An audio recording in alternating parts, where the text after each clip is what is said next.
Welcome along to day 4. Today we're leaving behind Kinloch Hourn campsite and we're going to head up to the Falcon Ridge and just see Loch Beag in the distance there. I'm not sure why it's called Loch Beag and not Loch Hourn there, but there it is. Whether it's the narrow inlet there, that means it's its own loch, I'm not sure. So just about to start the really steep ascent up underneath the electricity pylons.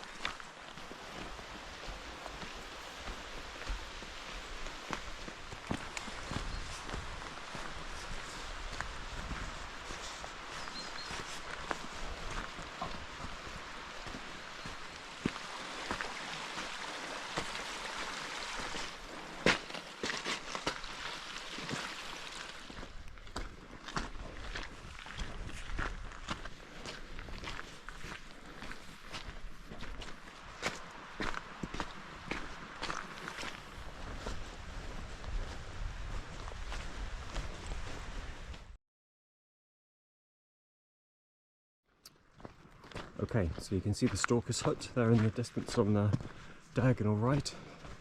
The path's meandering down here to a ford, and then it's going to head up onto a pathway that you can see on the side of the hill there and start contouring around the next mountain. Have a quick peek in the stalker's hut and see what's what.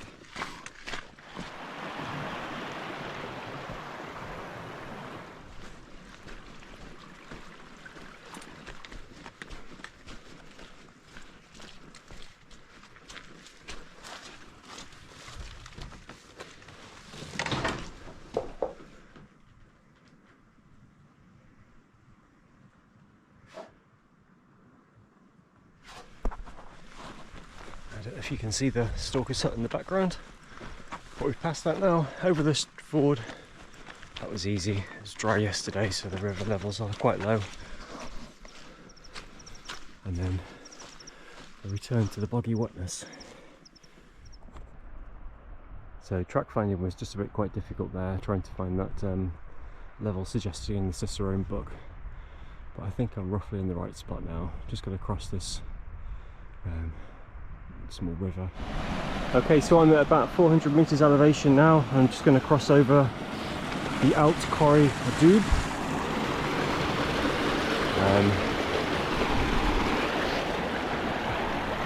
Looks like there's a nice place to cross here. So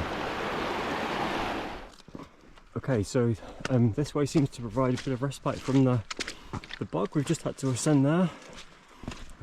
It's a stone-strewn bog, and you've got the option of stepping on top of the stones or around the water if you need to. So far my feet have stayed relatively dry today, despite there being moisture everywhere. And then I think we've got to contour around about this level for maybe another kilometre, and then possibly when I can see the Bealach in direct vision, that's the point where I've got to just start ascending again.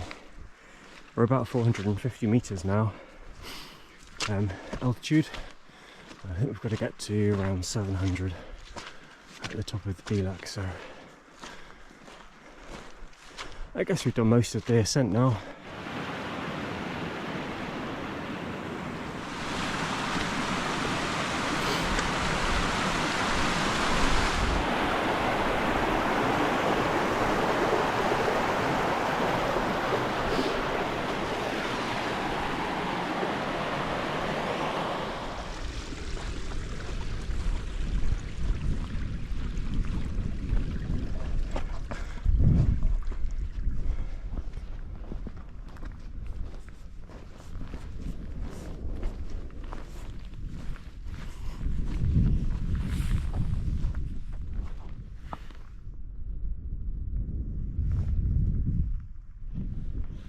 Okay, so we're at the start of the path now, just going to follow this collapsed dry stone wall all the way around, contouring round, and then over into that hill and then down into Shieldbridge. Okay, so we're making our way along this path. I put my poles away for now actually, because I have a trekking pole tent,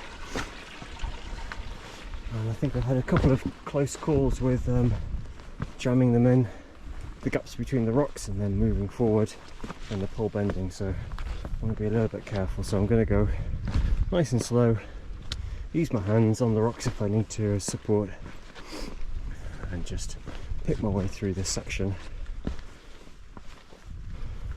It's quite uneven, as you can see, so you need to take your time, especially if your pack is heavy, it'll be pulling you in different directions. Okay, that's most of the pathway negotiated. That was quite tricky, quite technical, foot placement and having to break your stride all the time. So now I think we have to descend down here and then follow the path. I think it says over the top, but that looks like a well-made pathway, so I might just follow the path and then start to head down into Glen Shiel.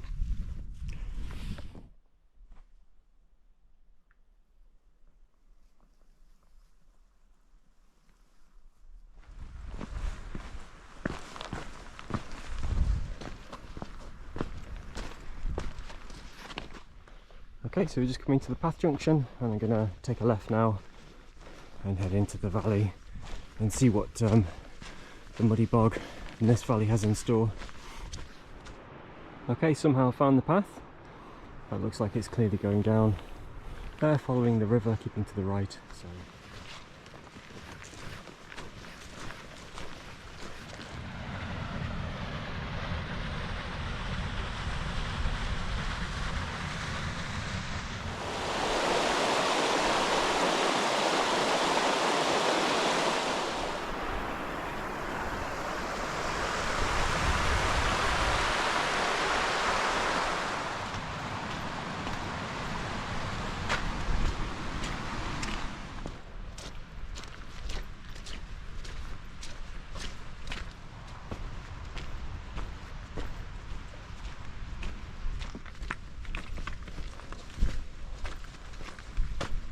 okay, there's Loch Duich in the background. Over there must be some, looks like campgrounds, caravan sites. Just looking for the petrol station so I can get some snacks.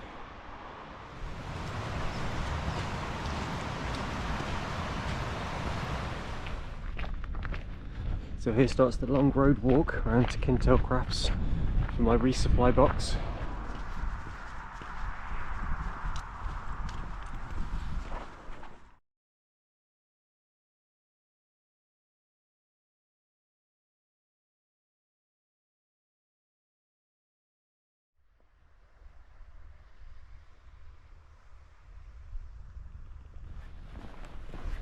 Hello, so I've picked up the resupply parcel I sent myself from Kinloch Hourn.